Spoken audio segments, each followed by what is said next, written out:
Bismillahirrahmanirrahim. Assalamualaikum warahmatullahi wabarakatuh. Perkenalkan, nama saya Edi Nur Ilham, SEME, salah seorang dosen di Fakultas Ekonomi dan Bisnis Maritim Universitas Maritim Raja Ali Haji. Saya adalah salah seorang dosen pada Prodi Perdagangan Internasional. Pada kali ini saya akan melakukan unjuk mengajar ya. Nah, dan akan menjelaskan salah satu mata kuliah yang saya ajarkan, yaitu pengantar ekonomi makro dengan sub tema pembahasan adalah pengangguran ya.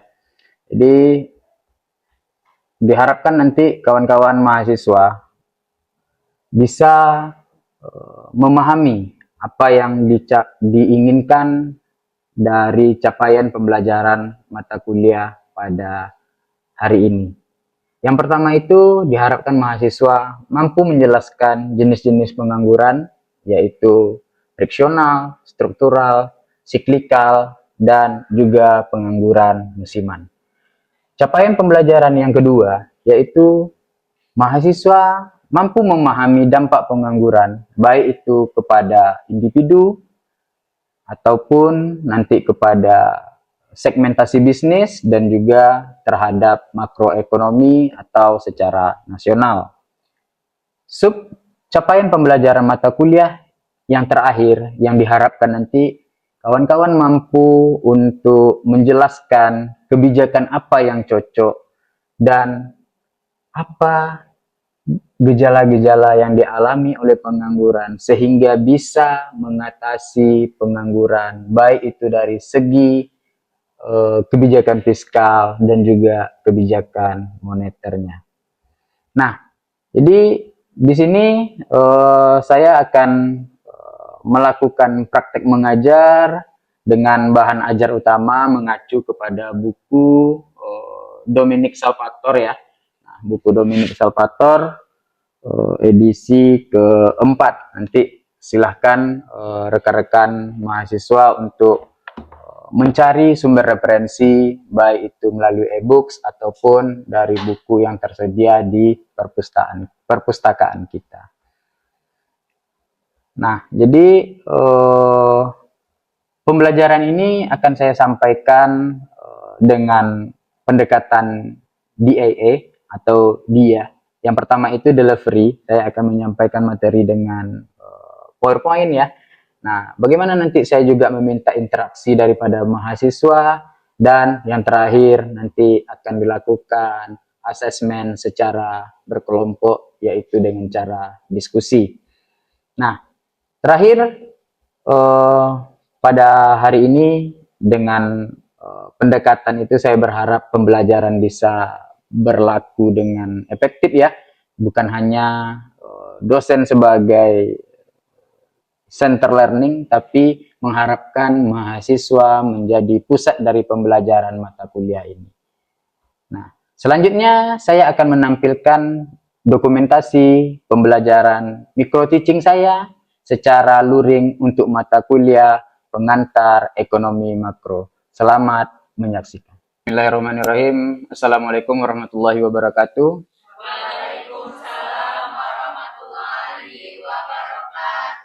Salam sejahtera untuk kita semua. Selamat pagi rekan-rekan mahasiswa. Berjumpa lagi dengan saya, Edi Nur Ilham, SEME, dalam mata kuliah pengantar ekonomi makro ya. Nah, pada minggu kali ini kita akan membahas, berdiskusi tentang yang namanya pengangguran ya. Karena pengangguran ini adalah salah satu permasalahan makro yang selalu berkepanjangan ya. Nah, pada minggu sebelumnya kita telah membahas apa yang dinamakan dengan inflasi ya. Ini dua kakak beradik permasalahan makro yang sangat luar biasa ya. Kalau kawan-kawan ingin menjatuhkan seorang pimpinan, cukup dengan dua bahasan ini saja, inflasi dan pengangguran. Ini adalah tema yang sangat empuk untuk menjatuhkan siapapun ya. Nah, jadi dengan kita mengkaji ini nanti harapannya kawan-kawan bisa mengetahui ya apa yang dinamakan apa-apa saja jenis-jenis dari pengangguran itu ya. Dan yang terlebih penting lagi bagaimana nanti solusi yang bisa kita sarankan atau sebagai pemerintah nanti bagaimana solusi bisa diberikan oleh pemerintah terhadap yang namanya pengangguran ini.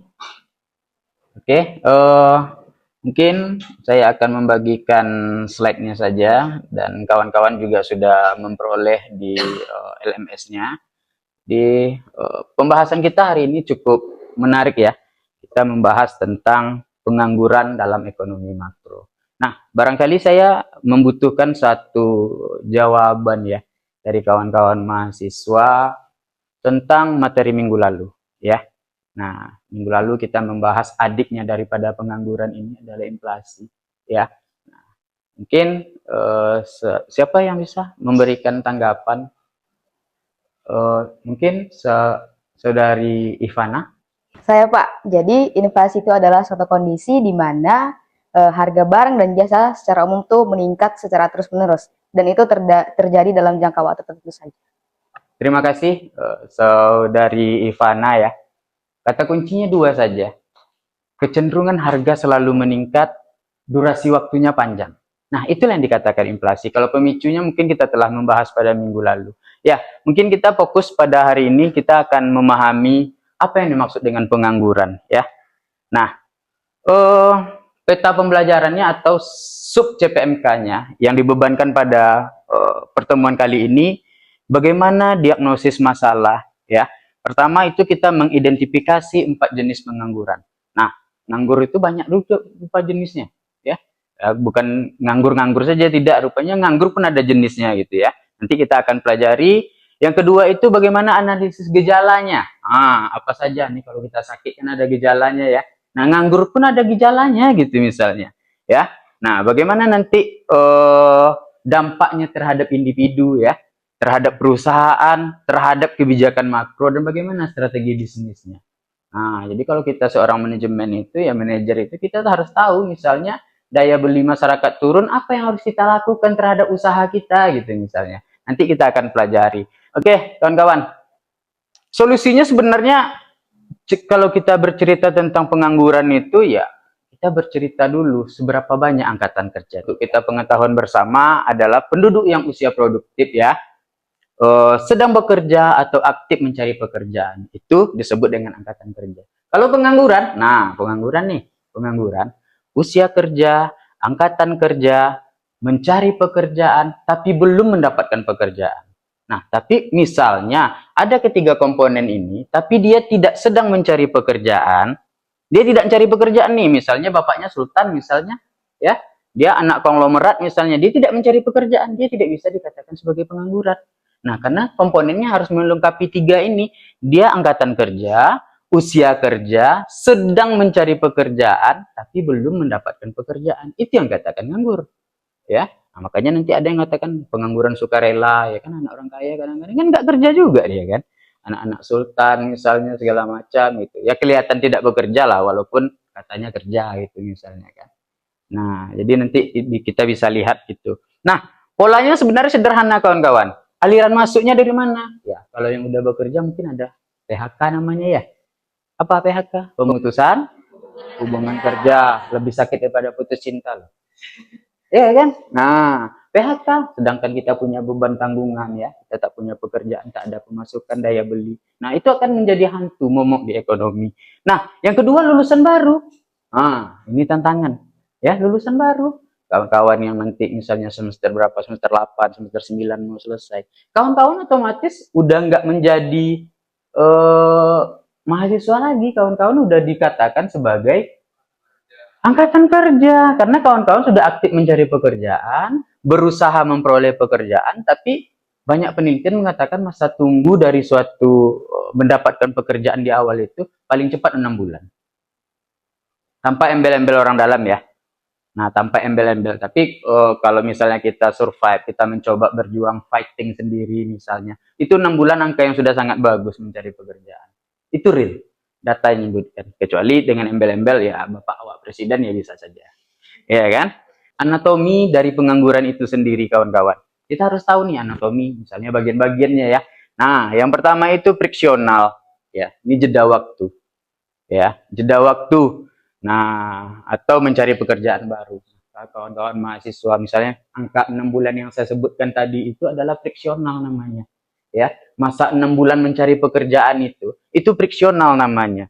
Atau berpindah kerja, misalnya tak nyaman di kantor lama, pindah ke tempat baru, kan tak mungkin langsung dapat tuh, ya, mencari pekerjaan 3 bulan ke 2 bulan. Nah, itu friksional namanya. Yang kedua itu apa namanya? Struktural. Nah, ini sebenarnya menjadi PR bersama ya. Nah, karena ketika struktural itu kita bercerita tentang mismatch, ya, ketidaksesuaian apa yang dipelajari, apa yang didapatkan di bangku kuliah atau di jenjang sekolah tidak cocok dengan kebutuhan industri. Nah, ini yang akan menyebutkan pengangguran struktural, ya. Nah, pengangguran struktural ini obatnya biasanya dari kebijakan pemerintah. Nanti kita akan lihat, ya. Nah, kalau musiman, nah musiman ini ya sederhana saja. Kalau biasanya dulu dicontohkan saya ketika saya kuliah itu dicontohkan petani ketika menunggu masa panen gitu misalnya. Nah, dia dikatakan sebagai pengangguran musiman. Nah, kalau di tempat kita misalnya nelayan kita misalnya, kan ada tuh musim utara ya, angin kencang, badai kuat gitu kan, kan tidak melaut tuh. Nah, menjelang itu masa transisi misalnya 4 bulan ke 2 bulan, nah itu dikatakan sebagai pengangguran musiman. Ya, di slide selanjutnya kawan-kawan kita bisa melihat yang namanya mitos pengangguran. Nah, mitos ini bukan di bisik-bisik tetangga juga rupanya kan. Di ekonomi ada juga mitos pengangguran itu misalnya. Nah, kita bisa melihat tingkat alamiahnya itu ekonomi yang sehat selalu memiliki tingkat pengangguran alamiah. Nah, yang alami tadi friksional sama struktural ya. Nah, karena mobilitas pekerja dan inovasi teknologi. Ya, mungkin dia pindah kerja, baru tamat kuliah. Mungkin dia mencari tempat pekerjaan yang lebih cocok ya. Misalnya kayak si Husnul kemarin cerita, side hustle misalnya ya. Nah, itu bisa dikaitkan sebenarnya, ada teorinya gitu misalnya. Nah, pengangguran siklikal inilah yang menjadi kebijakan utama sebenarnya. Nah, kalau yang musiman tadi ya sudahlah, macam mana lah lagi. Nah, paling kalau saya dalam kajian saya itu ada kemarin itu membahas bagaimana green economy ya. Green economy bagaimana misalnya ketika musim utara atau ketika musim tunggu panen itu nelayan kita, petani kita punya kerjaan lain gitu misalnya. Nah, makanya di green economy itu bagaimana ekonomi secara berkelanjutan sebenarnya yang diharapkan. Nah, misalnya dia tidak tertumpu pada satu pemasukan saja misalnya. Nah, selanjutnya, kawan-kawan, ini adalah efek domino daripada pengangguran itu sendiri. Nah, kita bisa lihat nih, di level individu, yang paling akan jelas ternampak itu adalah faktor psikologis. Yang pertama, dia punya pendapatan, punya pekerjaan, tiba-tiba kehilangan pekerjaan, tak ada pekerjaan, tak ada pemasukan. Makanya kita banyak kan lihat kasus bundir gitu misalnya ya. Nah, faktornya selalu hal yang sama. Misalnya tekanan ekonomi pasti. Nah, yang kedua, di level bisnis. Nah, ini di level bisnis nih. Kalau kita orang manajemen, orang manajer, kita harus bisa lihat nih daya beli konsumen itu macam mana, ya. Misalnya di Tanjung Pinang daya beli merosot, jangan dipaksakan kita jualan harga mahal, ya. Nah, nanti kita akan bahas selanjutnya. Daya beli merosot. Nah, laba perusahaan otomatis akan turun nih, ya. Penundaan investasi. Nah, gejolak yang paling akhir itu yang akan dirasakan oleh makroekonomi. Ini di level negara, di level nasional. Penerimaan pajak akan turun, beban BLT, bantuan sosial akan meningkat. Banyak orang tak punya pekerjaan, orang tak punya daya beli. Iya kan? Nah, PDB menyusut. Ini kaitannya pada dua hal ini. Orang tak punya kerja, perusahaan tak produksi lagi. Macam mana dia nak bayar pajak? Jangan kan untung, bertahan aja susah gitu. Nah, ini akan dampaknya kepada keadaan makro, ya. Nah, ini dampak makronya. Nah, hukum Okun. Nah, kita sudah belajar sebelumnya, hukum Okun itu menyatakan bahwa setiap kenaikan 1% pengangguran siklikal, ya, itu akan menghasilkan penurunan produk domestik bruto sebanyak 2% dari PDB potensial. Nah, jadi nganggur, naik pengangguran 1% setiap tahunnya, itu akan menurunkan potensi menurunkan PDB kita 2% loh. Itulah bahayanya pengangguran ini. Makanya isu-isu pengangguran ini selalu digoreng, ya. setiap pilkada gitu. Oh, zaman Bapak, selama Bapak ini selama Bapak jadi presiden, selama Bapak jadi bupati, pengangguran di sini di sini. Iya kan? Inflasi. Zaman Bapak jadi presidennya harga naik-naik terus. Itu isu loh. Nah, makanya kalau isu yang paling seksi di ekonomi itu inflasi dan pengangguran. Kalau kawan-kawan mau jadi politikus yang punya basis ekonomi, mainkan dua isu. Nah, ini bisa menggoncangkan gitu misalnya. Pandai mengolah data segala macam, makanya bahaya juga kalau orang pintar nganggur. Iya kan? Nah, makanya kasih kesibukan dia gitu misalnya. Nah, dampak lanjutannya apa? Lonjakan biaya sosial. Nah, otomatis dong, orang tak punya pekerjaan, dia tak punya daya beli, siapa yang mau kasih dia makan? Negara lah. Iya kan? Nah, karena undang-undang kita menjamin itu kan. Nah, anak telantar, kecuali anak kos ya. Nah, anak yatim, anak telantar itu dipelihara negara, anak kos enggak lah, belum. Nanti kita perjuangkan undang-undangnya supaya anak kos dipelihara negara juga. Nah, oke.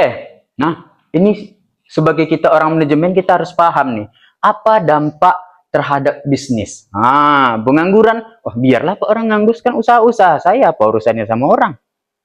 Ya, kalau kita berpikirnya seperti itu, kita belum berpikir cerdas namanya.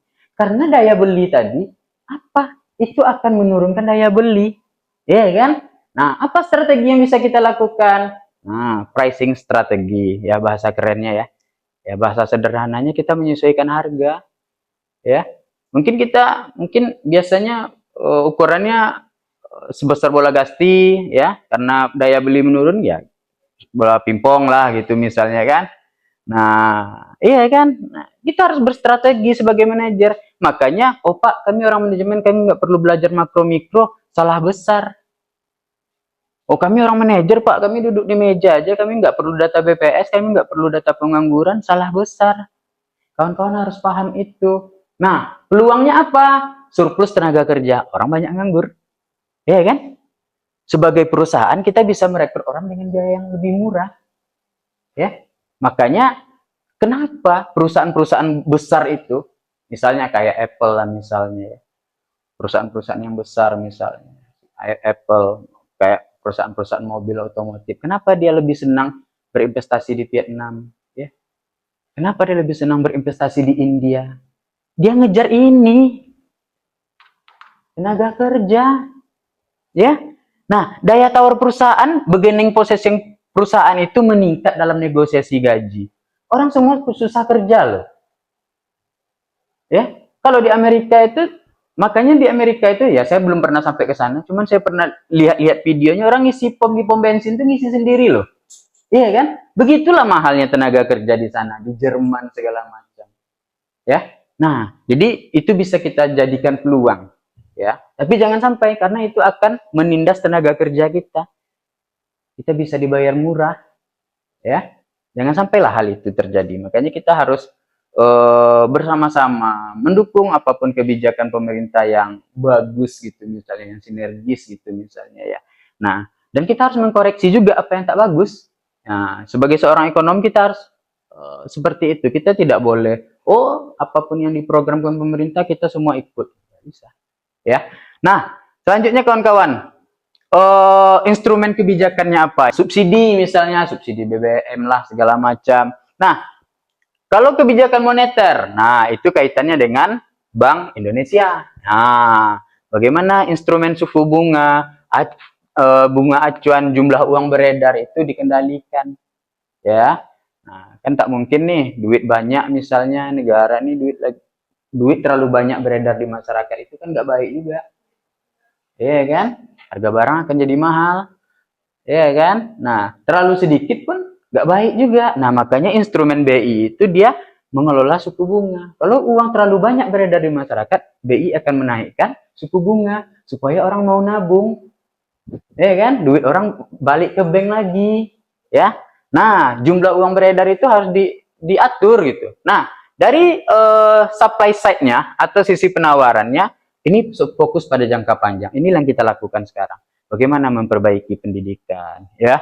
Bagaimana deregulasi tenaga kerja, ya? Itu yang sedang dilakukan sekarang. Kawan kita ini lagi berusaha sebenarnya. Kita lagi ikhtiar sebenarnya sekarang ini. Ya, bagaimana kita supaya tak mismatch lagi nih? Apa yang kita peroleh di bangku perkuliahan dengan dunia kerja gitu segala macam. Nah,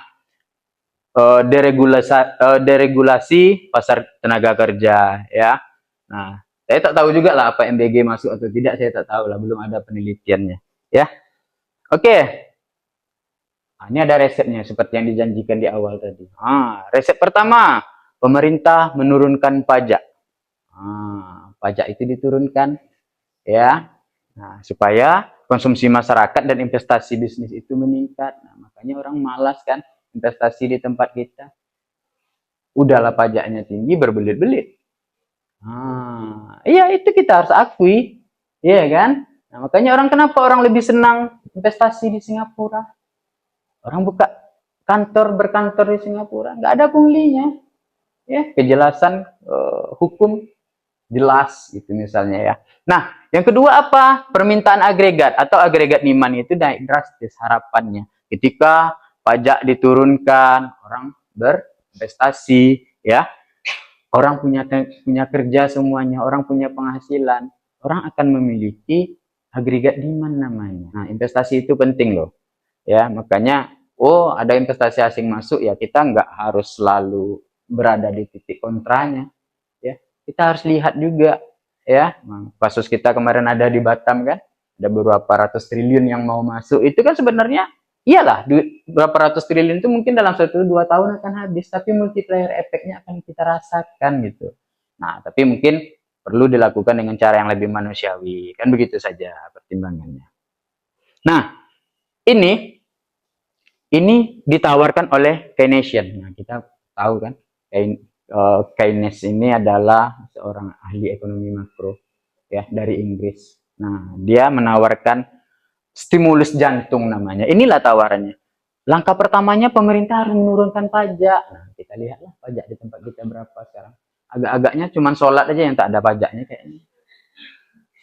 Ya, kayaknya lah. Nah, kalau yang lain-lain masih lah kena pajak lah semuanya. Nah, resep yang kedua. Nah, intervensi struktural ya. Solusi strukturalnya apa? Pelatihan kerja, prakerja ya harapannya.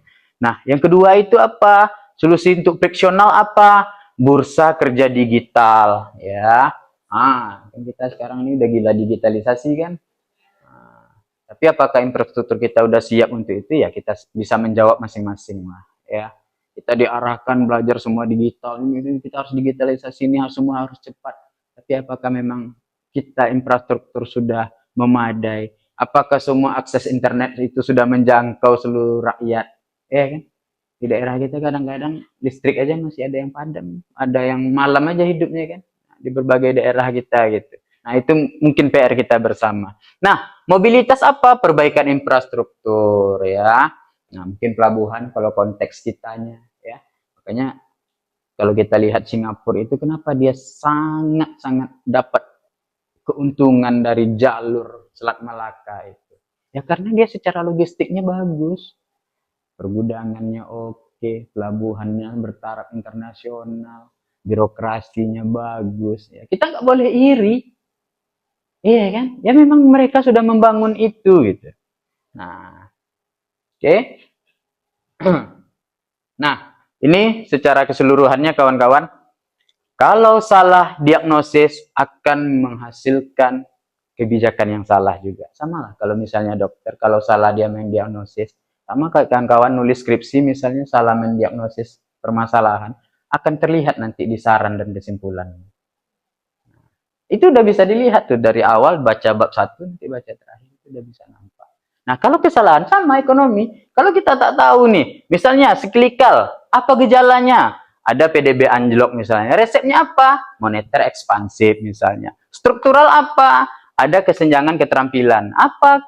Pendidikan vokasi diperbanyak, pelatihan kerja diperbanyak, bimbingan apa tuh ya, yang di dinas ketenaga kerjaan itu, balai latihan kerja. BLK itu tempat kita kan masih dijadikan sebagai untuk dapat sertifikat saja kan, tak pernah kita serius mengurusin itu gitu ya. Malahan sertifikatnya ada yang berbayar juga kan. Nah, makanya nanti itu menjadi PR kita bersama generasi selanjutnya. Nah, friksional itu apa? Inefisiensi ya, peningkatan sistem informasi pasar kerja. Di slide terakhir ini saya mengharapkan kawan-kawan nanti untuk membuat apa ya? Kelompok belajar ya. Kita akan presentasikan minggu depan. Nah, apa sih tantangan AI ini, peluang sih atau tantangan sih sebenarnya gitu misalnya ya. Nah, ini masalah kah atau memang keuntungan kah sebenarnya? Nanti kita lihat sebagai calon pemimpin bisnis. Nah, ini kan anak manajemen ya. Nah, sebagai calon-calon manajeran yang handal kan. Nah, bagaimana strategi Anda untuk beradaptasi? Oke, itu tadi rekan-rekan mahasiswa pembahasan kita yang sangat menarik ya tentang pengangguran. Walaupun menjadi pengangguran itu tidak menarik, ya. Tapi kita perlu membahasnya, ya. Nah, kita perlu membahasnya supaya kita bisa tahu nih apa akar masalahnya, ya. Kita bisa melihat dengan jernih ketika misalnya kita mengetahui ada orang yang tidak bekerja, kita bisa menelusuri, bukan semena-mena kita, oh kamu pengangguran, tidak seperti itu. Mudah-mudahan apa yang disampaikan dalam waktu yang singkat ini bisa menjadi pembelajaran bagi kita bersama ya, mendapatkan ilmu bersama-sama, kita sama-sama belajar saja, diskusi. Mungkin untuk minggu depannya nanti kita akan diskusikan lagi apa sih dampak dari perkembangan teknologi AI ini terhadap ketenaga kerjaan kita. Mungkin itu saja kawan-kawan, saya akhiri. Wabillahi taufiq hidayah. Wassalamualaikum warahmatullahi wabarakatuh. Waalaikumsalam.